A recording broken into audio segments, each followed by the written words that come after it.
bago natin ito pag-uusapan, bago natin ito ipapakita, help me po muna na i-like at saka i-share itong ating video para guys kakalat ito sa taong bayan. Okay? Mahalaga po na mag-like and share sa video na ito. 1, 2, 3, go! Ayan, thank you very much. And also guys, sa mga bago pa lang dito sa aking channel, mag-subscribe na po kayo.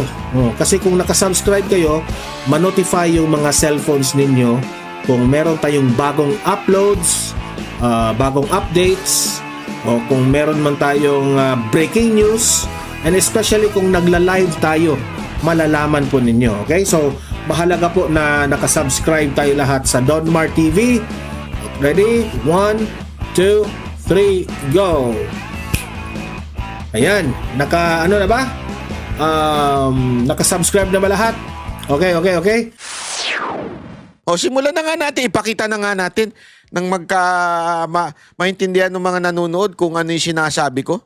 And then PRD gave him tips and gave him advice about relationships. So talagang it was your son that was the joy of his day today. Yes, oo. Everything was all our discussion revolved around the life of a young boy. He's 12 years old. So Yung anak niya, dala na daw niya kasama doon sa pagdalaw. So, si PRRD na-excite dahil, siyempre, alam mo ng mga lolo, excited yan pag may mga apo eh. Tapos, doon na siya, para bagang binigyan ng mga payo kung paano sa mundo na ito mabuhay. and then he was visibly pleased when he saw his grandchild because he's tall already. The last time he saw him was he's not that tall. He's 5'5" now at 12 years old. So Wow. that made him visibly surprised and pleasantly surprised. Sa politika po, meron kayo na pag-usapan? Politics, wala. Let me remember. Wala naman.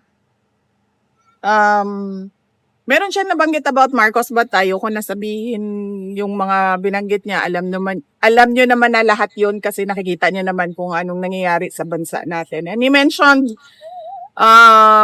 drugs as well and the current state of our country in terms of illegal drugs. Okay, questions? Siguro, VP, alam nyo na yung sinabi ni PRRD tungkol doon. May sinabi daw siya kay Marcos at pinag-usapan daw yung drugs. Sabi ko, alam na namin. Gago! Sigurado ko, alam ko na kung ano sinabi ni PRRD. Sinabi ko na sa inyo, huwag kayong bubuto sa bang. Tanong po, congratulations for the Office of the Vice President for receiving an unmodified statement from opinion. the opinion Yes. from COA, I'm sorry, Oo. for 3 straight years under your leadership. What's Yes. your opinion with respect to this? Well, it shows no the transparency and accountability and the compliance of the Office of the Vice President with all the regulations required by law. So we are Ayan po thankful yun, ha? for the hard work. I am thankful for the Ayan po yung sinasabi, yung 3 years straight, OBP earns COA's highest audit rating again. So, alam mo, dito pa lang, sabi ko, wala na talagang buhay itong impeachment.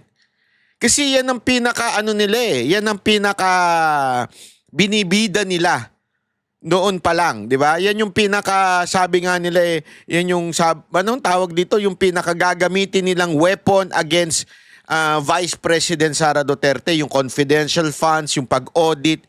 Pambihira ho, lumabas bigla itong straight for 3 years. Highest audit rating ng COA yan sa OVP. Di ba? 85 posted and 85.55 budget utilization rate under 2024. Ibig sabihin, nagamit ng tama. 85.5. Ewan ko nga, baka mas mataas pa to sa ibang mga opisina sa gobyerno eh. Ano kaya dun sa Office of the President? Di ba? Ano sa tingin ninyo? Malalaman natin yan, ha? Titignan natin sa mga susunod na araw yan. Hard work of Office of the Vice President personnel. BP, how was your Tingnan trip mo, ha? in, Ang ganda ng sagot ni Vice President, ha? Salamat doon sa mga hardworking na tao sa Office of the Vice President. Ang sarap manilbihan siguro dito kay Vice President, ano? Hindi yung credit grabber. Tsaka lagi siyang thankful sa mga kasamahan niya, thankful pagka hindi, ang sarap ng ganyang amo eh. Kasi may mga amo na inaangkin lahat ng tagumpay ng buong kumpanya. Siya hindi eh. South Korea? Could you tell us about your trip? I did not go to South Korea, ma'am. Malaysia. Australia. Australia? But you answered a lot of questions about Australia already. Oo. Yes, ma'am. Opo. But are you planning to visit other countries? Yes, ma'am. There is a Filipino community event already confirmed on July 27 in South Korea. Opo. Oh yeah, that's the one. So Oo. ano pong gagawin doon? Just a community event? Or... It's a Filipino community program. They organized it, and we were invited as speakers. Yes. Does it We- mean sorry, go ahead. Yes, we confirmed on the schedule because I wanted to thank the Ayan na. Filipino community as well in South Korea. Personally, thank them. I've always been, Kita-kita tayo sa Korea, ha? Naks! Neo? Neo? Hindi, alam mo, okay dyan sa Korea eh. Sarap pumunta dyan eh. Lalo na dun sa Busan. Favorite ko dun sa Busan kasi yung tabing dagat. Na ang lamig-lamig pero tabing dagat. Kasi meron mga dun eh, parang market. Ang sarap dun kumain. Tapos inom-inom ka ng yung alak nila. Hindi naman tayo manginginom. Mag-isa lang tayo eh. Nung nagpunta tayo dyan, lakad-lakad lang tayo. Tapos kakain tayo ng mga buhay na octopus, mga ganun. Tapos inom ka lang ng konti. Naku, sarap nun. Talagang tutumba ka talaga. thanking and I've always expressed my gratitude to the Filipino communities worldwide. But when we receive invitations, we really try to accommodate it so that we can personally thank everyone. Does it mean po ba na doon po kayo sa South Korea during the SONA of the president? Hindi. During the SONA, I'll be traveling back to the Philippines. It's the travel day from Korea. Vice President, ano po yung reaction ninyo, or what does it mean when you told your spokesperson of the Office of the Vice President, Attorney Ruth Castelo. Ruth Castelo, Oo. yeah, that she will not be the attack dog of the Office of the Vice President? Oo. What's the Ang ganda niya sinabi niyang nung bagong spokesperson ng OVP. Kasi ang sinabi niya, kung makikita niyo yan sa news, sinabi niya, una-una, parang utos or mandato niya is not to be an attack dog. Sabi ko, yes. Yun ang tinatawag mong hindi umatake na umatake. I will not be an attack dog. So, ibig sabihin, yung iba attack dog. Yung isa dyan, hinire ng Office of the President to attack. Siya, hindi siya mag-a-attack. Ang galing ng bitaw nung spokesperson na yun, ha? Sapul ika nga, shoot sa banga. Hindi na kailangan sabihin. At sa kanya, focus siya sa accomplishment. Sabi nga, tapos ang ganda na sinabi dito ni Vice President. Tingnan motivation niyo. behind this? Oo, because her job is for the institution, is for the Office of the Vice President. No, it's not political. It's not for me. Yan yung magandang bagay dyan. Na hindi naintindihan ni Aling Claire. Si Aling Claire, supposed to be press secretary, officer. Ano ba tawag sa kanya? Basta press officer. Yon. Press officer of the Office of the President. Di ba? So, hindi siya spokesperson of Ferdinand Bongbong Marcos. Hindi. Siya ay nagre-representa ng opisyal na press ng Office of the President. Pero anong ginagawa niya? She is attacking other people. Particular na si Vice President Sara Duterte. Dito mo makikita talaga yung talino eh. Wala eh. Sorry, Ma'am Aling Claire, wala po talaga kayong talino. Sa tingin ko, pananaw ko po yun, ha? Respetuhin ninyo. Pwede nyo rin naman tingin nyo sa akin, hindi matalino. Pero ako, ang tingin ko talaga sa inyo, mahina ang utak. Bakit? Kasi dito makikita mo, sinasabi ni VP Sara Duterte, yung aking spokesperson ay spokesperson ng opisina. Hindi ko spokesperson yan. So definitely, ang mga sasabihin lang yan, yung accomplishment ng opisina. Hindi yung ididepensa niya ako o magbibigay ako ng mensahe through her. Walang ganun. Nagkataon lang na ako ang Vice President. Pero ang kanyang mga sasabihin ay yung sinasabi o mga proyekto o mga accomplishment ng opisina ng Vice President. Ang ganda, di ba? Na sana dapat ganun din si Aling Claire. Si Aling Claire, hindi ganun. Ano siya? Ako nandito para depensahan si Marcos, para atakihin ang lahat na lumalabang kay Marcos. Ma'am, hindi yun ang trabaho mo. Trabaho yan ng mga vlogger. Mga vlogger nga. Kita mo nga, nagtipon-tipon sila. May bagong picture na nilabas yung bangkay. Ay, bangkay, sorry. Nakalimutan ko na yung pangalan.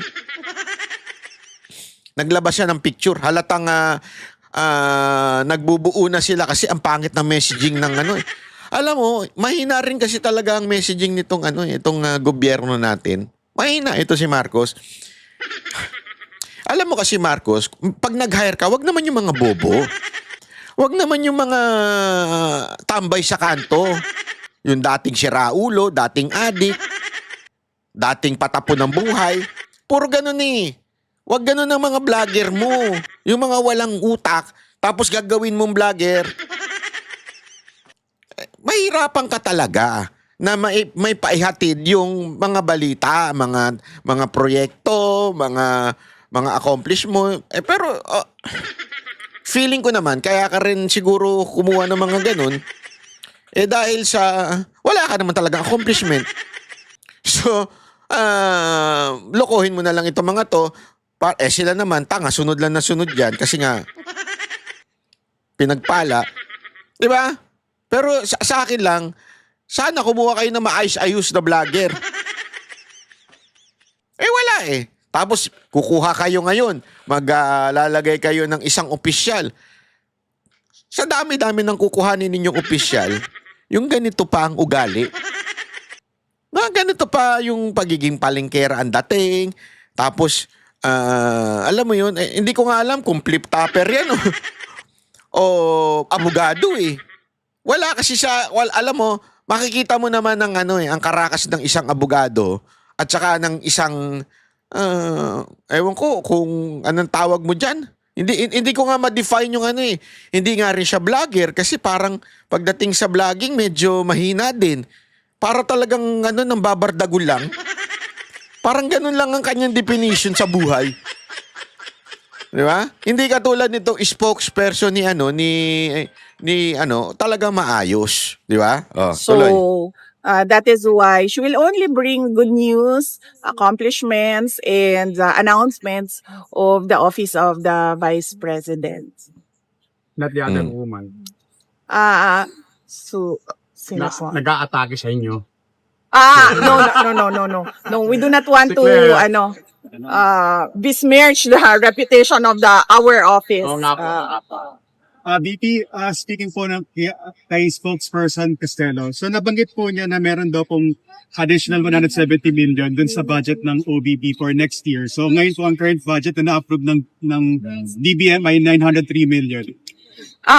Yes. And sabi po ni spokesperson Castelo, for additional employees daw po and other IT equipment, yung sa cost na yun. So, saan po gagamitin exactly yung IT equipment? Tsaka ano po yung purpose ng additional employees?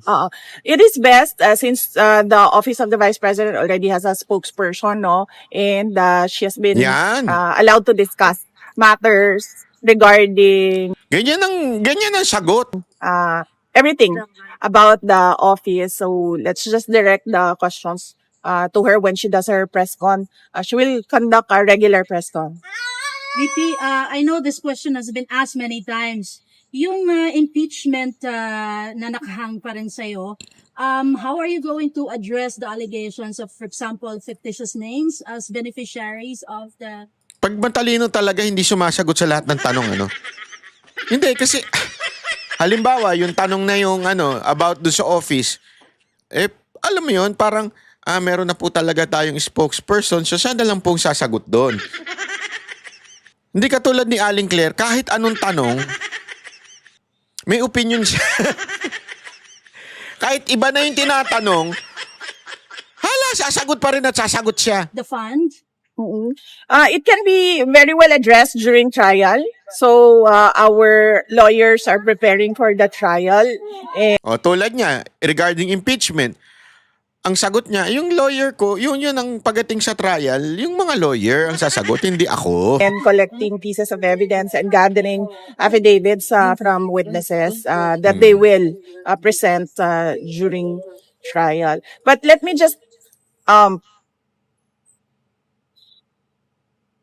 say this, no, na I think it is wrong for everyone to pick up as truth or as a fact all the pronouncements of the members of the House of Representatives, particularly with the fictitious names, because there are rules in intelligence operations, and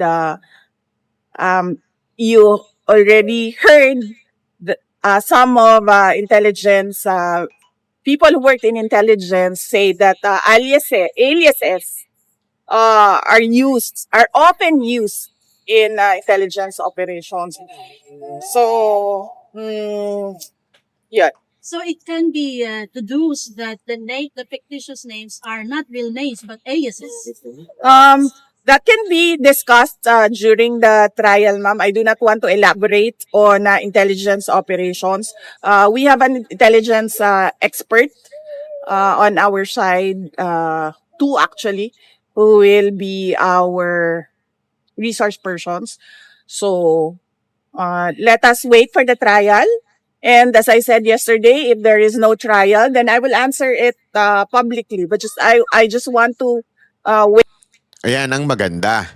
Ayan ang maganda. Alam mo kasi marami nagsasabi, once and for all, di ba? Kailangang sagutin ni VP Sara Duterte about the confidential fund, blah, blah, blah, blah, blah, blah, ganyan-ganyan. Pag hindi niya masasagot yan, it will hunt her until 2028. Di ba? Yan sinasabi nila.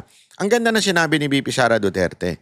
Just in case hindi matuloy ang trial because the Senate will say that there will be no jurisdiction yung ang 20th Congress. Kasi yun ang possible eh. Yung kung tatanggapin ba ng 20th Congress ng Senate yung impeachment na nanggaling from the 90th Congress. Okay. So just in case magkaroon ng sapat na boto regarding that, ang sabi niya, sasagutin ko pa rin. So, let's wait.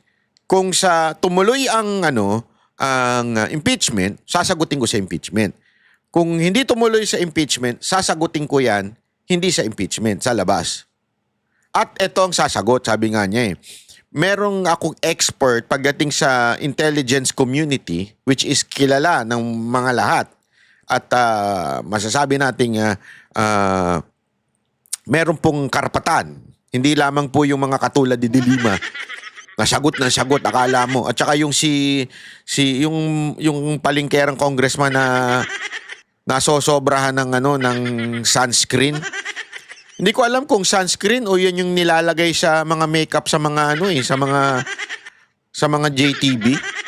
Kasi puting-puti yung pagmumukha niya eh. Hindi ko na lang papanggitin yung pangalan niya ha. Hirap na, mamaya mapagtripan na naman tayo.